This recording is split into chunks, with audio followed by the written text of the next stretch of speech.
Tension. Ngayong hapon, mga kapuso, singtin din ang summer heat at todo sa paghinit ang mga maintrigang balita ihahatid namin sa inyo.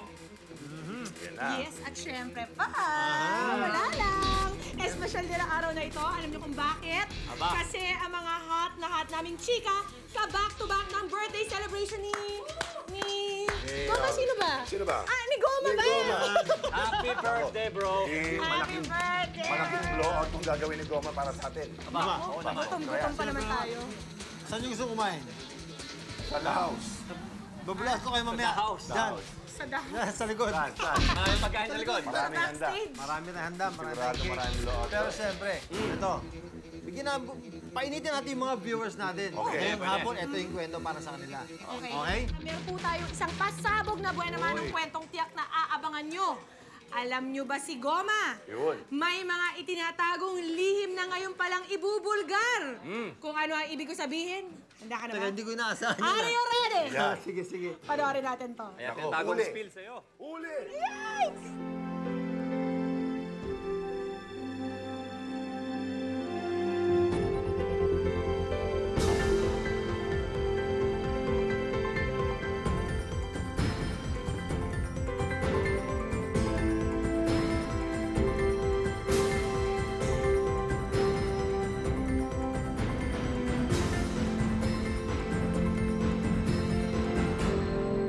Saan niyo? Kita mo nga naman Kaya yan. pala tumatakbo na si Goma, parang takot na siya. Oh. Alis na ako dito. Ano kaya ang mga lihim na yan? Sana ako tinanong nila tungkol sa lihim. Bakit? Ibubuko mo ba siya? Hindi rin. Hindi na kayo Friends friends. kami yan eh, friends. Mamaya na natin isa-isayin yan. At malalaman natin yan mamayang konti. Pero itong kwento ko, alam niyo bang lalaking nababalitang dahilan na pag-awayan nila Sunshine Dizon at Angelo De Leon? Ang haba ng buhok ng lalaking yan. Naku, ganyan kahabang hair. Mas mahaba pa sa hair ko. Sobra. Teka, tamaan ako dun ha. Alam mo ba, Last week, yan ba yung tinago natin sa pangalang ano yun? tinatago ko, alam mo, nasabi sa akin, Oh. huwag daw sabihin ang pangalan niya. Kaya tinago ko sa pangalang Ronald. Ilalantad natin. Alam mo, naglalantad natin magsasalita na. Sino nga ba itong lalaking to? Kasing gwapo ba natin to? Oo naman. Pwede ba yun? Palagay ko nga, tingnan natin. Meron bang ganun? Oo. Wala ganun. Dahilan daw sa awayang Sunshine Dizon at Angelo De Leon magsasalita na. Ang kasalukuyang board member ng First District ng Ilocos Sur na si Ronald Singson, pinag-aagawa ni Sunshine at Angelo. Ang anak na ito ng gobernador ng Ilocos Sur na si David Singson, napabalita rin bagong diskrasyon daw si Nancy Castiglione. Anong kayo mga mataglay ni Ronald at Texa, mga artistang dalilig sa kanya? Sino nga ba kay Sunshine, Angelo at Nancy? Ang yeah, mamaya, magkakaalaman na! Tutukan! Yun pala siya. Ang gaganda. Ano naman, ha? Sorry. Si kaibigan Ronald. Kahit mahaba. birthday mo ngayon, Oh, bakit? hindi ganun kahaba buhok mo. Oo, wala. Oo nga eh. Kalbo ka. Taog tayo doon. Wala ang Taog buhok eh. Taog tayo doon. I'm sorry ka kay Goma. Ha? Dahil dun sa nakita mo. I'm sorry kasi nga, oo. May Sunshine Dizon, may Hindi Angelo ganun De kahaba Leon. buhok niya. Pero talaga. Nancy pa. Nancy Castiglione. Nako. Ito, Una. gusto niyo matinding istorya? Siyempre, Maui Taylor. Maraming intrigang ibinabato sa kanya. Kesa nireject daw ng bangko yung loan niya o ng kapatid niya. Rineject? Oo, marami. Mainit daw ang Viva Hot Babe sa kanya. Maraming kwento. Very controversial ngayon si Maui. Bakit? Panoorin natin. Takaw intriga.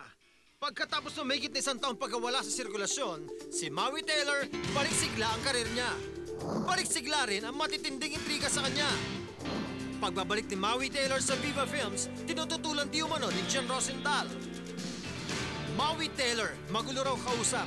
Hindi nila pagkakasundo ng kanyang manager, humantong sa matinding alitan. Maui Taylor at Brad Turvey may relasyon. Lambingan daw nilang dalawa at yakapan sa Boracay, nauwi pa di umano sa halikan na marami nakasaksi. At bukod kay Brad Turvey, na-chismis din siya kay Kim P. Bakit nga ba may boyfriend na ililing pa sa iba? Sa tutak na intriga, sasagutin ni Maui Taylor. Tutukan mo na. Ayun. Mahaba rin ang hair ni Maui, ah. Mahaba din ang hair niya.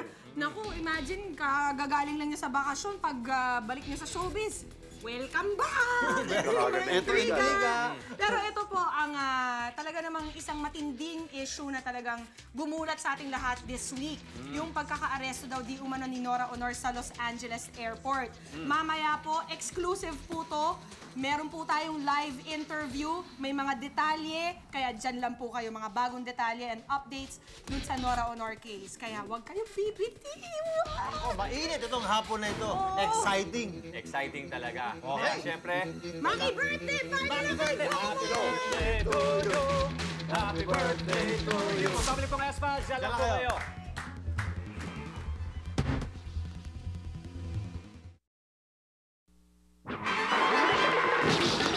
Attention. Maui Taylor naharap na naman sa matitinding intriga. Kasabay na muling pagiging aktibo ni Maui sa kanyang karir ay ang pagsulpot ng mga bagong issue sa kanya. Si Maui balik Viva Films, pero si Jen Rosendahl kumukontra at umaangal. Si Maui, magulo raw kausap kaya manager niya si Dondon Monteverde ay nag-give up. Maui at Brad Turvey may relasyon at ka-love triangle pa raw si Kimpi De Leon. Issue na itinatanggi pero patuloy na nakabuntot kay Maui. Ano nga ba ang totoo sa mga ito? Ngayong hapon, isa-isang sasagutin ni Maui live dito sa S-Files. Okay mga kaibigan, alam nyo, talagang masarap pag maganda yung kaharap mo, maganda yung nakakausap mo. Di ba? Tapos lagi nakasmile. Ladies and gentlemen, Miss Maui Taylor. Hello, good afternoon. How are you? I'm good. Ito walang boses. Bakit? Kasi galing ako sa concert ni Avril. Lavigne? Yes, I was there. So you were shouting also together? Yes, with I other was people? shouting. I was in front of the crowd, nakikisiksik, talon lang ng talon. Saya ba? Tas Masaya yung concert? Yeah, tapos the following day, bamboo, kaya yun. Okay. Maui, I'd like to ask you, no, matagal kang nawala sa eksena, no? Because you went to schooling. Yes, yes. Alright, now, magiging active ka na ulit. Yes, definitely. Actually, hindi naman ako talagang nawala eh. And most of my guessings, if you noticed, we're here sa GMA 7. Alright. Plus the fact na I'm always out of the country. Yeah, I'm always in, like, I just came from Melbourne. Anong ginagawa mo? Nagsushow. Sarap mo naman. Tapos Japan, ganyan. Kung saan-saan, paikot-ikot talaga ako. Kaya most of the time, I'm out of the country. So, magiging active ka na rin sa movies?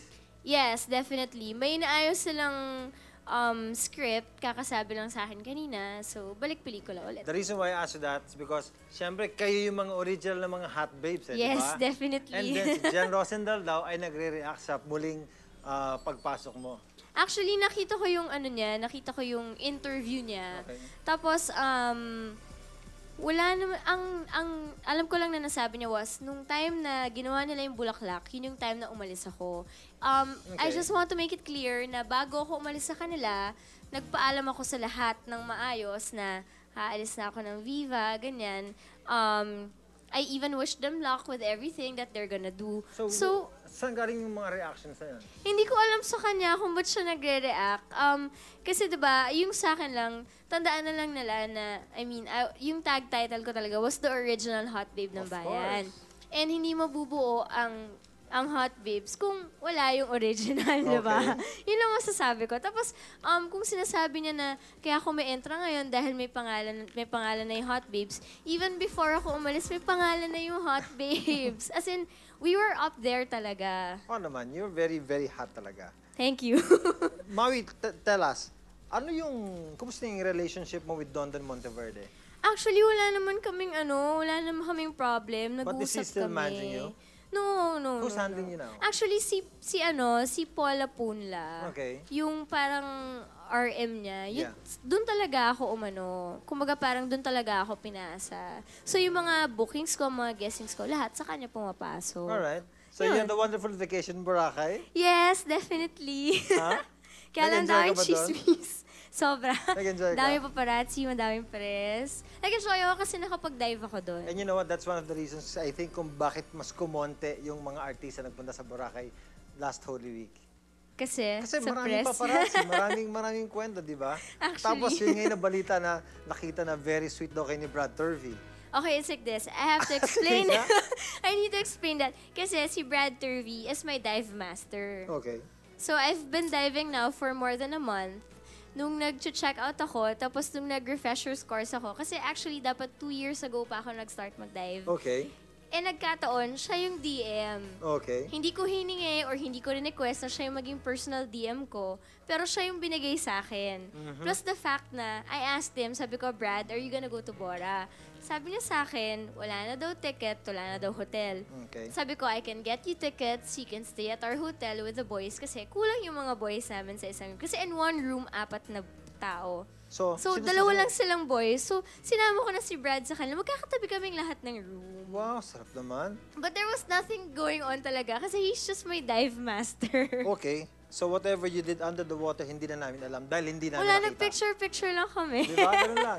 Bakit naman na-link yung pati yung pangalan ni Kimpi? Hindi, kasi ito like this. Nung first night, I was looking for my friends. I was walking alone by the shore. Alam mo yung chismis? Alam ko yung chismis. Sige. I was walking along by the shore. Okay. I was on my way to to our restaurant, Pier 1. Tapos I saw him there. Sabi ko, uy, Kim, sabi ko, wala akong kasama. Sabi ko sa kanya, so, pwede muna ako sumama sa'yo. Eh, medyo nakainom na rin ako. So, he took care of me. And because of that, sinabi nila na naging constant date mo. Well, siguro, kaya nila nasabing constant date kasi araw-araw nagkikita kami. Siyempre, Tapos- maliit ang Boracay, no? Exactly. Tapos araw-araw nagte-text kami, tapos tuwing magkikita kami, sobrang hug. Ganun lang, pero wala, we're just friends. Sayang, hindi tayo nakita doon. Saan nakahag na rin ako. Alam ko nandun, Kim, pero magdadive ako noon. No, I saw you rin. Yeah, there you go. Yun Mami, lang. Tell us also, I like to ask this question. It came out in the papers that, tell us about the rejected loan sa bank. What's the truth to that? Actually, wala akong alam doon kasi sa brother ko yun hindi sa akin. Okay. Kumbaga parang, diba, if we buy a car, meron yung tinatawag, co-maker ba yun? guarantor, Yun, yeah. guarantor, diba? So parang, it's just, secondary lang ako. It's my brother's thing, so ayokong But you know what? pakialaman. Huwag mo sabihin secondary lang yun, ha? Kasi pag hindi nakabayad yung ginaranti mo, ikaw ang babayad No, mo but as my guarantor. brother naman is as Okay. we all know, my brother is kumbaga is a pilot sa PAL. So, Alright. imposible hindi na kaya bayaran. Tsaka, So ako that din, was kaya the ko reason kaya bayaran madali ka nakakuha yun. ng ticket. Hindi, Asian spirit ako eh. Hindi ko pinatronize yung PAL eh. Kaya syempre, PAL, 1 hour, tas 2 hours going to Katiklan. Hindi na nag-Asian na lang mas ako. matagal, no? Oo. Alright. Yun lang. Okay. So Maui, thank you so much for this wonderful time. Thank you. I had fun. And Okay. happy birthday! Thank you so much. Malapit na. It's this coming week. Ay, okay. Advance Yes, pala. yes, Happy yes. birthday. Okay. Thank you. More power to you. Thank you. It's very nice to see you. Dr. Manny Calayan at Dr. Vicky Bella nagka-intrigahan. Ang issue, si Dr. Calayan daw, habang dinalay po ang fashion designer si Rene Salud, ay nagkalat daw ng mga text messages na mas magaling daw siya kay Dr. Bello, na kaibigan ni Rene Salud. Totoo kaya yan? Pwede ba mangyari yan? Panoorin niyo to. Matagal na namin plano ni Mama Rene. Kaya lang sabi ko, Mama, dapat magpa-clearance ka muna. So magpakuha ng dugo, ng ECG, the usual, the usual SOP na before undergoing the procedure. Eh, na-clear naman. Pinag-usapan na namin ito noong pa, ni Dr. Calayan. Tapos napag-usapan din namin ito ni Dr. Abello noong pa.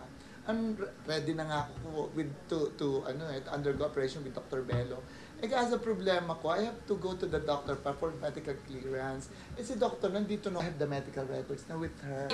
Actually, nag-usap kami ni Mama Rene. Pinag-usapan namin noon. Sabi ko, you have to have complete check-up. Blood test, chest x-ray, EKG. Ha, pero ginawa ko na yun. Sabi ko, hindi pwede sa amin kailangan ulitin. Kasi of course, it's for the safety of the patient.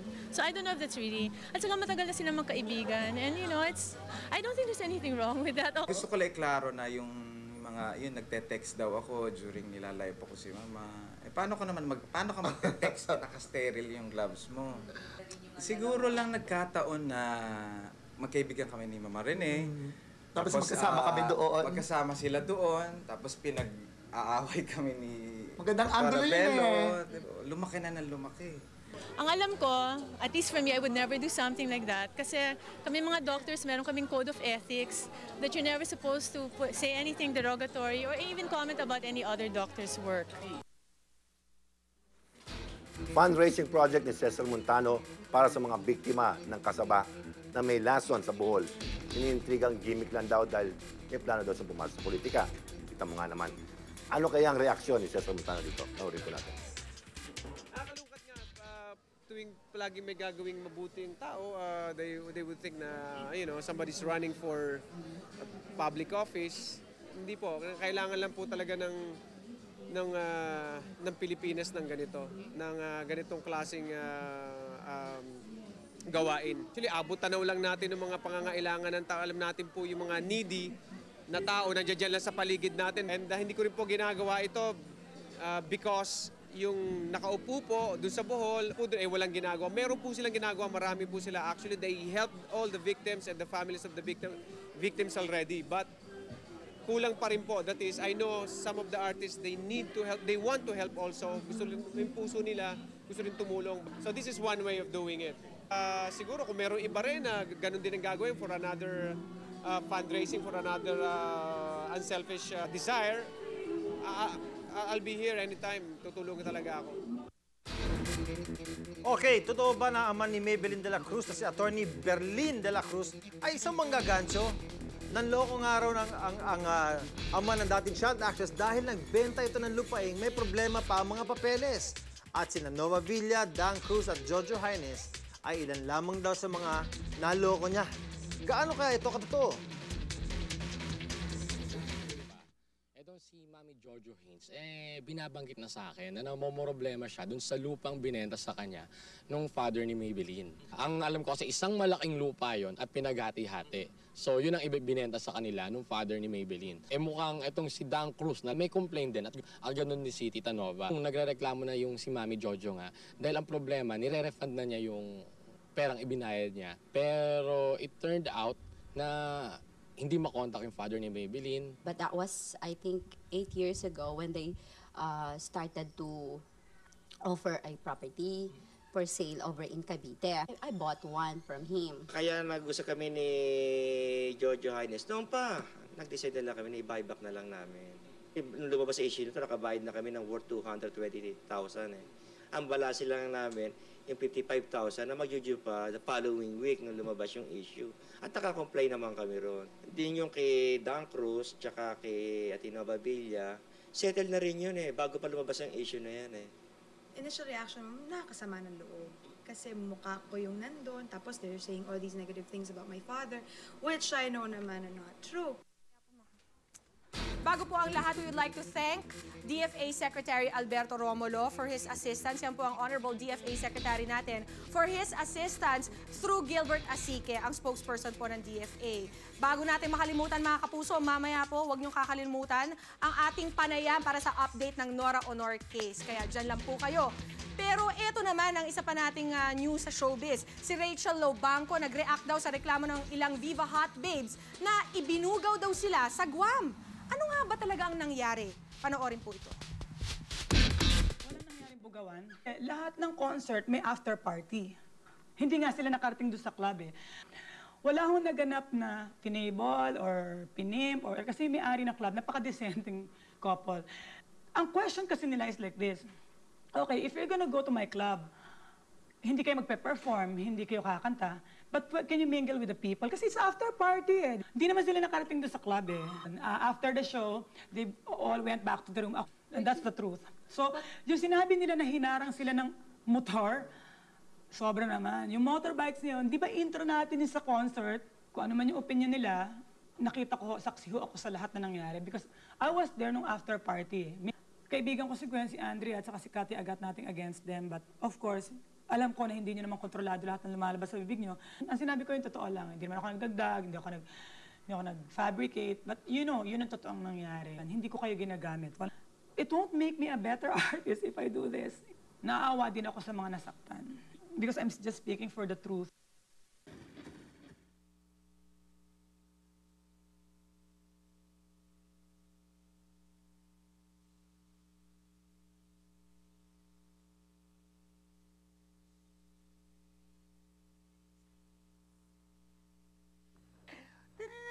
Ganda.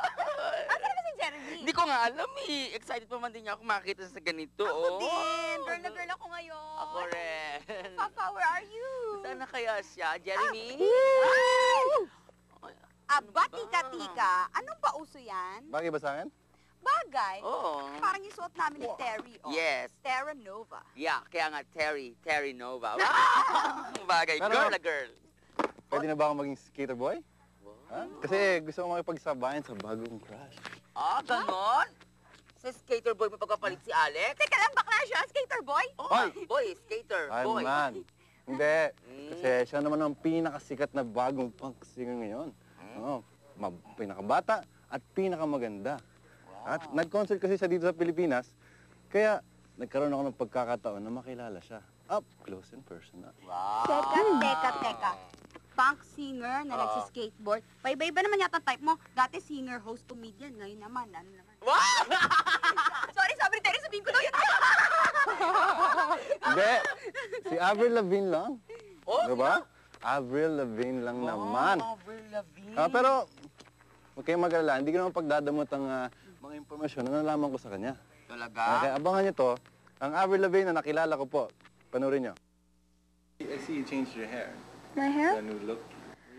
I took the black out. I had a lot of black pieces in my hair before and decided that I wanted it to all be one color, so I had to dye it. So is this the beginning of a transition of you being more girly? Because before your image was more of a tomboy. I think that's a natural consequence of a female growing up is that they do change their clothes and their hair and their style. But I heard you have a lot of tattoos on your hands. Do they stand for anything? Yes, it would mean something. Yeah? Yeah. For instance, my star on my wrist is just like my logo off my first record. So it just kind of reminds me of like my whole first record and the whole experience. One of my favorite songs is your so-called Skater Boy song. If we ask you to describe who a skater boy is to you, I like what most people look for. It's just someone who's cool, someone you get along with. since we're here in the Philippines and a lot of Filipinos are really watching out for you, maybe you have a few words for them right now. Awesome to be here, and thanks for supporting my music over here in the Philippines. Would you ever come back here? It'd be cool, yeah. To like go to the beach and stuff. Showbiz Hiller. Ang taray, Jeremy! Diba? Pang-Hollywood ang leveling mo. Hindi naman. Si Avril Lavigne naman, sabi nga nila, ganito, ganyan. Pero, mukhang... Ano yung ganito, ganyan? Ano yung ganyan? Well, para siyang Alessandra De Rossi. Ay, maganda? Sexy. Anyways. Maganda at sexy, oo. Oo. Ganyan. Ano yung parang mayroong something? Well, Ba't di mo diretso? Alam ko na, maldita. Diretso. Hoy, pero naman, nakita mo naman, di ba? Hindi naman siya maldita, di ba? Nakita niyo Nakita mga mo niya, kuya, napaka-warm niya, napaka-friendly niya. Tignan mo na nga yan, kakakwento mo tungkol kay Avril. Bakit? Akala mo bang magsiselos ako? Naman. No, excuse me. Kami rin ni Terry, meron kami nakasama na may bagong wheel. Correct! Dahil pagkatapos niyang manalo sa Starstruck, ayan, eto ang una niyang kinita, ipinaglaan niya at ibinili niya ng sasakyan. At huwag ka, pinag-drive niya kaming dalawa. At Ganon? saka pinayagan niya kaming guluguluhin ang kanyang sasakyan. Meron ba siyang skateboard? Ay, hindi yan. Wala sinabing skateboard Wala sinabi yan. Wala yan. Correct. At ito pa, ang mga nabuko namin kay Mike Tan. Panoorin niyo na. Mike Tan! Buksan mo ang pintuan! Mike Tan, pasakayin! Ay! Mike Tan! Wow mo! Hi! Hello. Hello. Pasakay naman, no? Oo. Ha? Tara. Labas ka muna. Labas muna ako. Labas ka muna? Kami ang sasakay? Oo. Pwede rin. Ganda naman. Ng bago mong Caruso. Bakit naman kotse ang unang naging investment mo? Eh kasi una sa lahat, wala akong kotse, so nahihirapan ako pag pumupunta ako sa mga location. Sa bagay, tama rin si John, di ba? Sabi nga pag artista, di ba, nang wala kang bahay. Basta may kotse sasakyan ka. Yun ang Importante pinaka-importante. yun eh. Uy, balita ako si LJ daw ang unang nakasakay sa sasakyan mo. Totoo ba yun? Ay, ang Hindi nga. sweet. Totoo? Saan kayo nagpunta? Hindi kasi nung time na yun, pumunta ako dun sa bahay nila sa Fairview. So, nag-aaral na rin ako. So, siya yung nakasakay dun So, ibig sabihin, nung unang pag-drive mo niyan, siya agad pinunta mo para makasakay dyan dahil excited kang malaman niya. Hindi kasi... Karin, kunwari ka ma, ganun talaga yun. Tara? Tara. Pwede? Pwede. Go! Ang wow! O, sige. Game! Tara.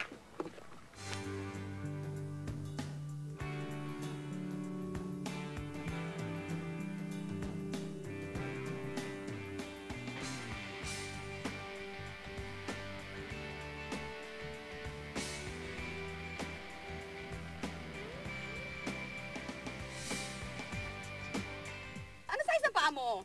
11. Ang laki eh. Talaga? Ako 10.5 ako eh.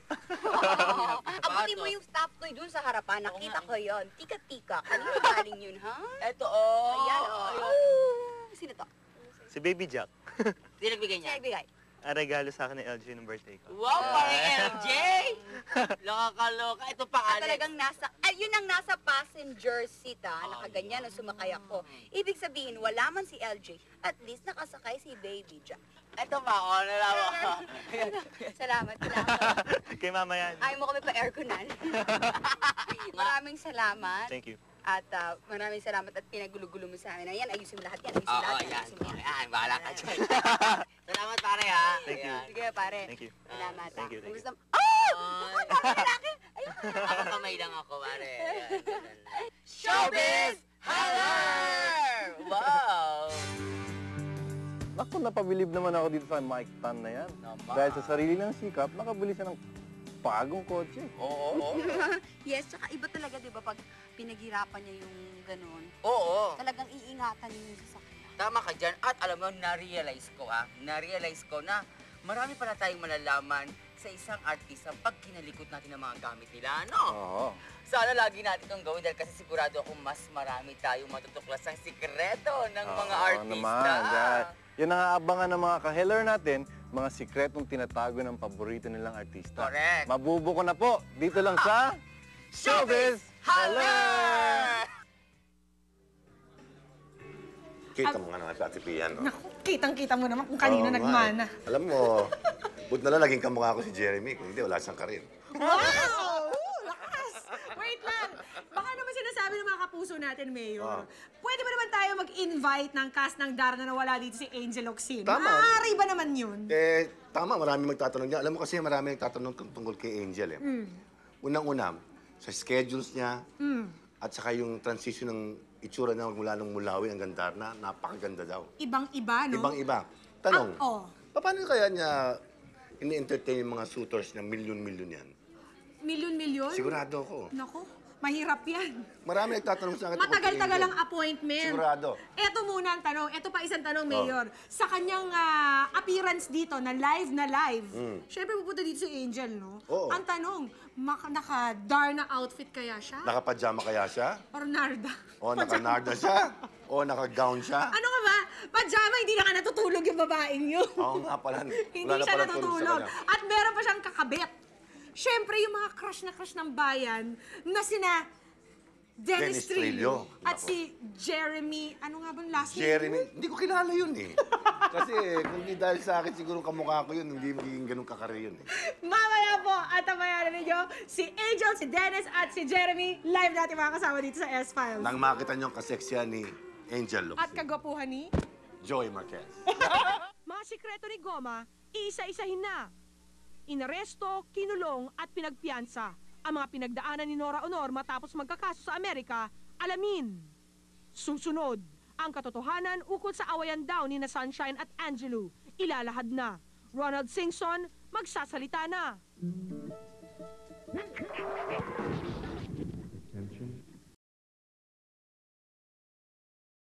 Na Angelo De Leon at Sunshine Dizon.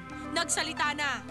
Si Ronald Singson, larawan ng perpektong lalaki na nabiyayaan ng kayamanan, katalinuhan at kakisigan.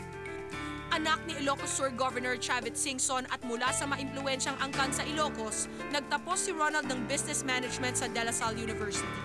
Ngayon ay isa ng matagumpay na negosyante si Ronald at kasalukuyang naninilbihan bilang board member ng Ilocos Sur. Higit dito, ang pagiging simpatiko at matinik sa chicks ang dahilan kung bakit kabi-kabila ang mga babaeng nalilink ngayon kay Ronald. Una siyang iniugnay kay Angelo De Leon na napabalitang seryoso niya di umanong nakarelasyon sa loob ng 3 taon. Ngayon kay Sunshine Dizon naman idinidikit ang pangalan ni Ronald. Kaya ang isyong magkaagaw daw kay Ronald sina Sunshine at Angelo hindi na naiwasan. That I would not believe it's true. Kasi it's actually a non-issue. I mean, sino ba naman ako para magawa yan? But I just feel bad because Nancy's a good friend of mine and Ron is a good friend of mine. So I just feel bad that bigla lang may pumutok na ganito. Taliwas sa mga naglalabasan. Wala akong pinagseselosan, wala akong gustong makaaway. Walang intriga. Cheap. Cheap. Sobra. Hindi ko alam kung bakit nagkaroon ng ganong usap na nag-away kami. And kung sakasakali mang totoo yung balita, wala akong balak awayan siya. I talked na rin to Ronald and he denied it. He denied that he was courting Sunshine. So, I don't think may lalaking dapat pinag-aawayan. Kasi lalaki lang yan eh. It's not worth it. Ngunit hindi lang kay Sunshine at Angelo nauugnay si Ronald, maging kay Nancy Castiglione ay napabalitang nanligaw ito. Sinabi niya sa akin na nililigawan niya si Nancy. So with that, I respect him with telling me. And I'm sure naman, diba?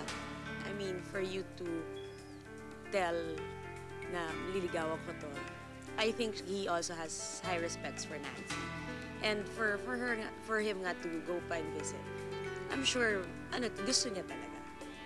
May isyong hindi raw boto ang pamilya ni Nancy kay Ronald. Ipinagtabuyan nga di umano siya ng mga ito nang sinundan niya sa Canada ang dalaga. Yeah, I did go to Canada. And if there's one thing I would want to set the record straight, it's about yung issue kay parents ni Nancy dati. Well, in fairness to the family of Nancy, I did go to Canada and I met the parents. And they're really very nice. Wala nangyaring bastusan or sinaban or whatever. Like sabi nga ni Paolo nung interview niya recently, I don't think they're capable of that. So he was right. You know, they're not capable of that. They're very nice people. Si Ronald, umaasang mahatagpo rin siya ng babaeng nararapat para sa kanya. I really concentrated my career. I have my political career to work on. And now this new business. I think I'll be too busy. Nasa plano na ng Diyos yan eh. Sino magbigay sa akin ng Diyos? Si Goma, meron pa palang mga sikreto at ang mga taong pinakamalalapit sa kanya, ibubuking siya. Pero pag si Goma naman, nasa showbiz, suplado yan. Pero pag kilala nyo yan, sus, isa na po yan sa mga taong nakilala kong napakabait na kaibigan. Tunay namang walang iwanan. Kasi si Goma malambing. Para lang siyang suplado sa TV, di ba? Pero malambing actually. Yan, si Goma, saksakan ng takaw. Basta may pagkain ka, wala siyang problema. Ang isang bagay na hindi niya kakainin, oysters. Kasi takot daw siya sa oysters. Tsaka si Goma, huwag papatulugin pag nasa work. Kasi? Pag nagising, masungit na yan eh. Alam nyo ba na si Goma, lahat ng medyas niyan, printed. Tingnan nyo Pao, Manong Joey, tingnan nyo yung medyas niyan ngayon. Printed yan, sure ako, printed yan. Tuwan-tuwa pa yan, pagyayapang pa niya. Yung official niyang girlfriend, 1, 2, 3, 4. Yung official, di ba si... Babangit ba ang pangalan? Nasa diary naman yung dati. Okay lang. Pag hindi mo siya kilala, akala mo ang mga gusto niya mga pagkain, mga sosyal. Pero kung tutuusin, banana Q lang. Masaya na si Richard. Kahit talaga mas gusto daw niya yung mga pagkain ng Pilipino. So pag nandito yan sa Taytay, ang gusto niya yung mga sinigang na kanduli sa miso, mga pritong dalag, sinigang na ulo ng isda. Pag kami mga barkada sa bayo, luto ng luto yun. Galit na galit yun, panagiinom kami sa bahay nila kasi sa tigaluto ng pulutan. Siya tigiligpit ng mga pinagkainan namin. Hindi siya umiinom. May experience na yun sa inuman na nakatulog ng hahalik ng aso. Nalasing. Yung aso ko, kinikis niya yun. Sa McDonald's, magkasama kami. Ang sipag magtrabaho niyan. Kung hindi lang nila alam, ang galing mag-map, ang galing maghugas na. Maraming tinutulungan yun. Isang utang na loob ko dyan, kundi dahil sa kanya, patay na airmats ko, ang mother ko. Iyak na ako. Hindi, si Richard kasi, talagang parang magkapatid kami yan. Ang utang na loob ko kay Richard, yung bala ulo hanggang paa. Kung mamamatay ako ngayon at mabubuhay ulit ako, gusto ko ulit kabarkada si Richard Gomez. Pero sino pa nga bang mas makakakilala kay Goma, kundi ang mismong kabiyak niya? Si Goma bilang mister, kilalanin natin. He's very sweet in ways na hindi mo akalain. Like, minsan gigising ako, nagluto na siya for me. Kunyari, masabi ko lang sa kanya, honey, I feel like eating pasta. Pagising ko the next day, may pasta na ako. Minsan darating siya sa bahay, may dala na siyang bulaklak. Yung no occasion, malinis. Takot sa ipis. Super takot sa ipis. Doon lang siya mapapatalon pag ipis. Kasi di ba hindi mo akalain sa laki niyang tao na matatakot siya sa ganun kaliit? Siya talaga tumatakbo pag nakakita ng ipis. Sleeping habits. Nagsusnore siya paminsan-minsan. Malikot, hindi. Hindi. Palaging dapat magkadikit kami. Kahit si Juliana nasa gitna, somehow, it's either yung paa namin magkadikit or yung kamay namin magkadikit. O pagising namin sa umaga, magkatabi na kami. Anong suot niya? Ganon? Boxer shorts. Tapos meron siyang mga shirts na sobrang luma na. Kasi sobrang gutay-gutay na. Hindi niya talaga tinatapon. Ayaw niya kasi sobrang lambot na. Sobrang lambot. Gustong-gusto niya yan. Maalaga siya sa damit. Ayaw niya talaga, hate niya yung may nasisira sa bahay or nasisira na damit dahil hindi inailagaan pa. Parang nasanay na the house help na basahin na talaga yung label. Ang dami niyang gamit, pero sana sa isip lahat, memorize niya. Alam niya pag may nawawala. Okay. Ang hindi lang siguro nila nakikita is kung gaano siya kakalog, kenkoy talaga. Minsan sumasakit na lang yung tiyan ko sa kakatawa. Nagfa-flamenco ako, diba? So may castanets kami. So nagpa-practice ako sa house. Pag naririnig niya yung tunog ng castanets, kahit anong ginagawa niya, sasayaw yon. Yung parang macho dance na sayaw. Kung nagluluto siya, magka-castanets ako, sasayaw siya ng parang macho dance. Pag akyat naman ako sa room, susundan ko siya hanggang sa banyo. Kahit nagsha-shampoo siya, sasayaw rin siya. We're really enjoying each other's company, and we're sarap when you spend time together as husband and wife because maaalala mo how you fell in love in the first place.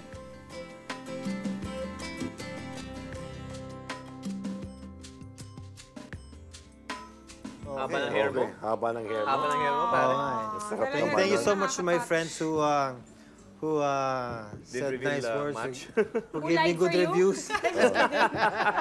Thanks so much to my wife. Ano ba? Mga friends, mga fans who supported me all through these years, ano? For 20 years, maraming salamat po. Wow. This is my 20th year in show business. 2 decades in showbiz and still going strong. Thank you so much po sa inyo. And still wearing printed socks. And still wearing printed socks. Yun nga agad ang tinignan namin kanina. Hindi pa nauubusan si Goma, pero eto ha, kung inaakala mo, Goma, na tapos na ang sorpresa mo, nako, we are saving the best for last, mga kaibigan. Ito na yata ang pinakamalaking sikreto ni Goma na ngayon lang malalaman ng publiko. Bukong-buko ka na. Mga kaibigan, Goma, tutukan niyo to. Sige nga.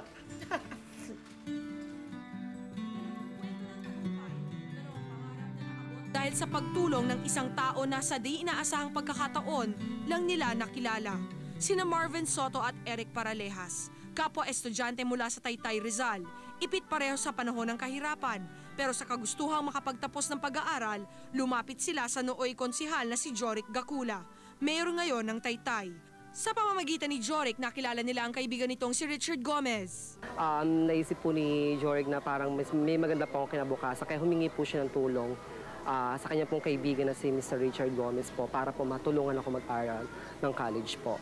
So the year 1999 po, nag-start po akong mag-aral ng college sa kursong elementary education po, major in English. Nakilala ko si Boss Richard through Mayor Joric Gacula. Malaking bagay po sa akin yung nagawa sa akin ni Boss Richard. Kasi bali, uli lang lubos na po ako. Financially po, walang-wala po talaga ako dahil mga kapatid ko po may mga sariling pamilya na. Ngayon, sa tulong ni Goma, pareho nang nakapagtapos sina Eric at Marvin at kapwa na rin sila may kanya-kanyang propesyon. Apat po kami, ako po yung bunso, ako lang po yung nakatapos sa aming apat. So siguro, kung di po ako pinag-aral ni Mr. Richard Gomez, baka isa rin po ako sa hindi nakatapos sa magkakapatid namin. At least ngayon, ako naman po yung tumutulong doon sa mga kapatid kong hindi nakapag-aral. Nakagraduate na po ako last 2002. Then, nakapagtrabaho na rin po ako. Then, ngayon po, nasa munisipyo po ako. Under po ako ng Sangguniang Kabataan Federation po. Bali, secretary po ako ngayon. Nagpapasalamat po ako kay Mr. Richard Gomez na kahit hindi po niya ako kilala in person, isa po ako sa natulungan po niya na makapag-aral po, na makapagtrabaho. Siguro kung di dahil sa kanya, siguro palaboy na rin po ako ngayon. Siguro wala rin po ako magandang kinabukasan na kung saan nakakamtam ko po ngayong mga panahon na to. Napagtapos niya akong mapag-aral, Boss Richard, ipagpatuloy niyo po yung ginagawa niyo kabutihan sa aming mga nangangailangan at naway bigyan pa kayo ng more breaks sa showbiz at sa sports po. Happy birthday, Boss Richard! Ngayon, isa pang kwento ng tagumpay ang ating matutunghayan. Si Jason Santos, isa ring estudyanteng natulungan ni Goma ang magtatapos ngayong Mayo. Ang hindi inaasahang pagtatagpo nila ni Goma at ang pagbabagong dulot nito sa kanya, pagkukwento niya na. Ano, Goms? Hindi ka ba iiyak? Oo nga. Iyak ka naman! Hindi, natutuwa ako. When you see people na natulungan mo and then they've become successful. Yes. I think one of the best gifts that we can give them is education. Yeah. Right. Diba? Kasi yung education hanggang sa tumanda, hanggang sa lumaki ka, dala-dala mo yun eh. They can't take that No, away you can have fame, pero if you don't have the education, baliwala eh. Ito pa isa, Goma. Hinangad sana niyang makasama ka ng personal para batiin ka niya ng personal sa iyong kaarawan. Pero nagkasakit kasi siya. So live from Pampanga, kasama po natin via phone patch, ang isa mo pang tinulungan, si Jason Santos. Hi, Jason! Good afternoon po. Jason, bumati ka muna kay Goma. Tapos message mo na rin sa kanyang kaarawan. I'd like to thank him for all the help and assistance na binigay niya po sa akin. Contrary to what others believe, mabait po talaga siyang tao sa likod ng camera. Hindi ko po talaga siya nakilala noon pa, and actually last year lang po. But he never hesitated to invest in my aspirations. He's not only a good actor and family man, he's generally a very good person. And I'm so thankful and proud na tinutulungan po niya ako. I wish him a happy birthday po. Wow. Yes. Thank you so much, Hello. Jason. Magpagaling ka. Sana'y gumaling ka na as Jason, soon as possible. thank you so much. Thank you po. Thank you rin po. Hindi ko alam may sakit ka pala ngayon. Yeah, okay lang po. Thanks, Jason. Kumusta na yung thesis mo? Tapos na? Matatapos na rin po. Pero wag po kayo mag-alala, matatapos din po sa this May. Okay, sige. Paalam mo lang sa akin kung ano kailangan mo. Thank you po. Thank you. Happy birthday po. Sige, more power to you. Goma, happy birthday. We never expected that Yes. of you talaga. Kakaibang side mo ang naibuking namin ngayong araw. Hindi ko alam na. Nakinover niyo pala yung mga taong yun. Kaya magpakabait ka sa S-Files kasi talagang matindi mag-research tong mga ito. Ay, nako. Nakikita, di ba? Happy birthday, Goms. May you Happy have birthday, my more friend. successes Thank in you your life. so much. Alam mo, I think pati na rin si Joey. Talagang maraming taong lumalapit sa amin. Pero yung talaga mga natutulungan natin, lalo yung mga talaga nangangailangan ng pag-aaral. More than the work, more than the clothing, I really think that it's education. Hindi man natin maibigay ng kung ano man yun na nasa sa isip natin, at least through education, maibigay natin sa kanila. Alam mo, sana, Goma, Kiss na kiss. buong bayan na matulungan mo. Sa mga major newspapers na si Miss Nora Honor ay nahuli sa Los Angeles International Airport sa dahilan na siya raw ay nahuli na merong illegal drugs or shabu. Makakausap po natin at makakapanayam natin live po sa Los Angeles sina Attorney Sherwin Elberg and Attorney Claire Espina. Sila po ang counsel para kay Miss Nora Honor. Attorney Espina, nandiyan kayo? We are here. Nandito ho kami. Okay, kasama mo si Attorney Elberg? Yes. Okay, we read in the newspapers na si Miss Nora Honor ay nahuli sa Los Angeles Airport. Can you tell us something about this? Yes. Sherwin, do you want to address that? Sure. What the police are saying is that she had in her possession the shabu. All right. And that's all that's taken place, is that the police have made that statement after they looked in her purse. No charges have been filed yet, but that's because of procedure. Did you want to know that? All right, can you tell us, please? Sure. Okay. What happens is that the police make a police report, and then they go to the district attorney's office, All right. and it's the district attorney who actually files the charges. All So right. we're quite some time away from having any charges filed yet, sir. But was there a bail of 10,000? Yes, there was. Okay. And now Miss Nora Honor is out? Oh, yes, she is. I think my partner, Claire, All right. can discuss the bail with you. She's here. All right. There was bail set after the police made the allegation that there was that possession. An amount of $10,000 was set as her bail. Okay. The bail was immediately arranged through our offices, and we made sure that she was out without any undue delay. All right. Attorney, Okay. how do you quantify the bill? Why was the Oh, amount that's easy. $10,000? It's law in the state of California, sir. For certain charges, there's fixed bail. That's the only way it's done. All right. If it's a capital crime or more serious, then there is a no bail until the first court hearing, sir. Okay. Okay? All right. And I'd like to find out how long has Nora Honor been in the States? We cannot address those questions because her immigration attorney would be able to provide more information in that regard. But All right. we do know that she is in the United States in compliance with all immigration laws. All right. The reason why we ask that is because we want to find out if Miss Nora Honor is doing a series of shows in the States. Oh, yes, she is. She has scheduled shows, and those will continue because she remains free, unencumbered, and permitted to pursue her work in the United States. She has concerts, I believe, scheduled for Reno, Las Vegas, Los Angeles, All right. New So Miss Jersey, Nora and- Honor has a working visa for the States. I believe so. That right. is the information we have received from her immigration attorney. Attorney Espino, what will be your next step regarding this case? Maybe my partner will address that question. Sherwin, did you want to do that? Sure. The next step is called an arraignment. Okay. That's once the district attorney has filed a complaint, then what we do is appear and we enter a plea of guilty or not guilty. And of course, the plea of not guilty will be entered. All right. After that, there are other proceedings that take place. If you And if wish she'll to know be- what they are, I'll answer if you'd like. And attorney, if she will be found guilty, what will happen? What are her options? Well, it is so far away, All right. and there's so much investigation that has to be done by our firm. For example, it wouldn't be the first time that the police laboratory makes an error in what they think is the shabu. Okay. And that's why our firm utilizes its own laboratory to check it out. So this firm hasn't gone to the place of what to do if she's going to be found guilty.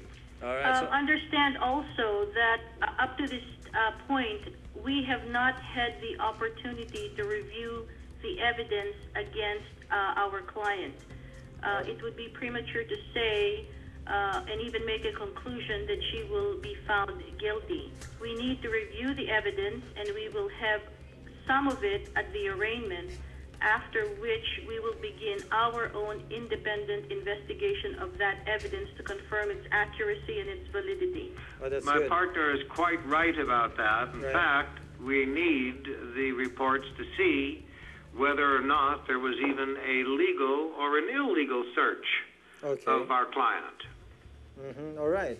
And Attorney Adelberg, is the Philippine government have anything to do with this? Is the Philippine government helping you in any way? I will answer that question. Okay.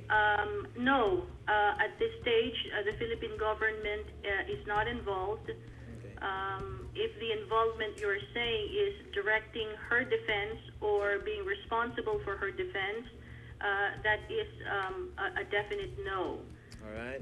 What I do understand is that the Philippine government, and this is what we hope, that the Philippine government will support a very important person in the country during this ordeal. All right. Attorney Espino, we would like to find out, how is your client at the moment? How is Miss Nora Honor? Like I have stated, she is of a very positive attitude regarding the situation.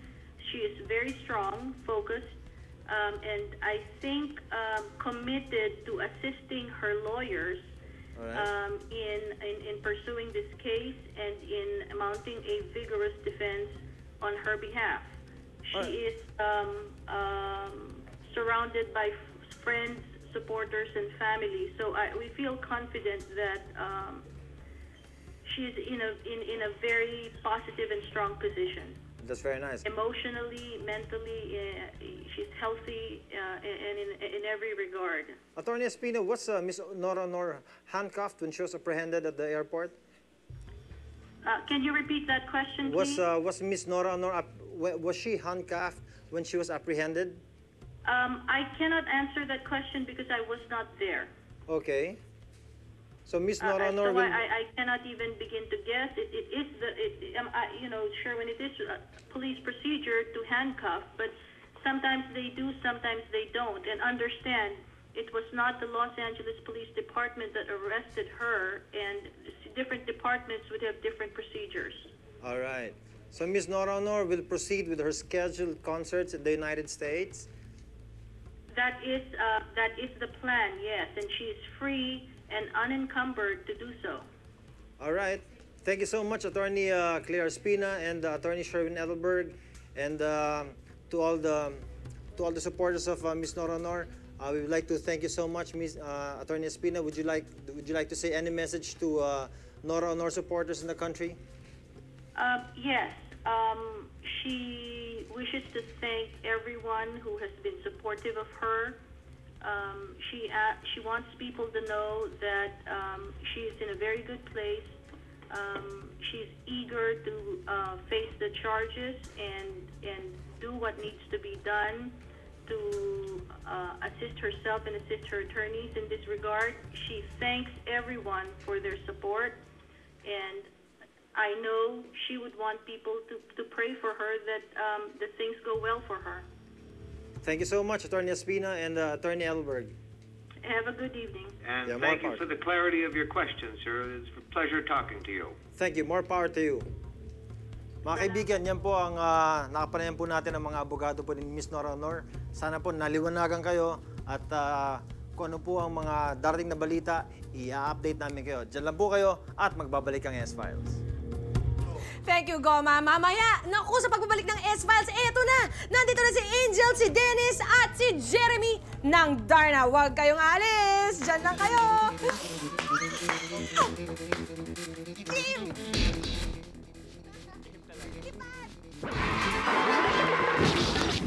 Attention.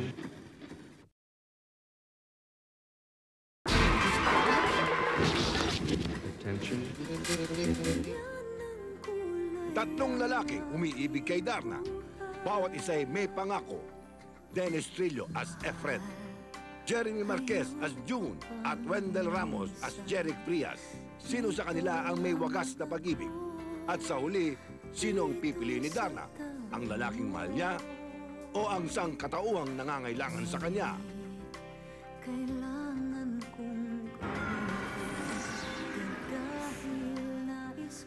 Eto na po sila, Dennis Trillo, Jeremy Marquez, and Angel Locsin. Hi! Magandang hapon po ulit sa inyo lahat. Hello! Hello! Hello! Kami natin si Jeremy sa studio ngayon at hindi sa Hello. Ito na yata ang pinaka-importanting question para sa akin. Kung si Darna sobrang sexy, yung mga lalaki ba dito magpapakita rin ng sexiness? Ay, hindi namin kayang tapatin si... Oo, syempre. Dito. Bakit ganyan? May usapan tayo, di ba magtatanggal kayo ngayon? Di ba? Di ba kayo Abangan na lang nila kasi baka meron. Si Dennis, alam ko meron yan. Alam ko si Dennis meron eh. Meron, may love scene ka eh. Siguro, konti-konti. Yung character mo, Dennis, may mga sorpresa ba tulad sa Mulawin na may mga... Sigurado yan, meron yan. Kasi simula pa lang to. So, napakaraming pwedeng mangyari dun sa character. Yan ang mga tinatanong ng mga tao. Maraming mga haka-haka, di ba? At syempre kay Angel, maraming nagsabi siya, pinaka-sexing Darna. Eto maganda dyan. We agree. Dennis? Sa mga fight scene, tutong-tutong itsura. Nasugatan ka ba? May mga galos ka ba? Meron ho. Pasa, sugat, gasgas, marami. Kaya Pero mahaba okay yung lang. dress mo ngayon. Dennis, kailangan mo nang imbitahan ang lahat ng mga may crush sa'yo. Bata, babae, lalaki, tomboy, bading, game. Sige ni, sige.